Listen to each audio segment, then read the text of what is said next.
Assalamu alaikum wa rahmatullahi wa barakatuh. Një hoq të regon një ndodhi, thot më ka ardhur një lajm I sigurt nga një doktoresh universitare, e cila ishte prekur nga depresioni. Dhe ajo e kishte marrë një medikament, një recet se si ta lufton depresionin. Për recetave dhe propozimeve që I kishte marrë dhe I kishte zbatu dhe kishin pas efekt pozitiv në shërimin e saj për depresionit, kishte qenë dhikri në mëngjes edhe mbrëmje nga 100 herë La ilaha illa Allahu wahdahu la sharika lah, lahul mulku wa lahul hamdu wa huwa ala kulli shay'in qadir. Nuk ka hyjni tjetër veç Allahut, I cili është një partak, Ati takon pushteti dhe ati takon falëndrimi, ai është domthon I gjithë fuqishmi.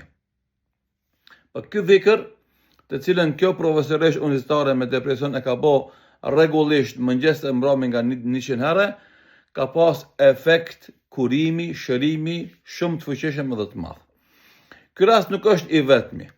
Shumë prej atyre që I përmbahen këtij dhikri dëshmojnë se I gjejnë në te prehje shpirtërore, sigurit zemrës, paqet mbrëmshme, që I mbron nga cytjet, nga vezveset, nga trishtimet dhe nga kërkesat.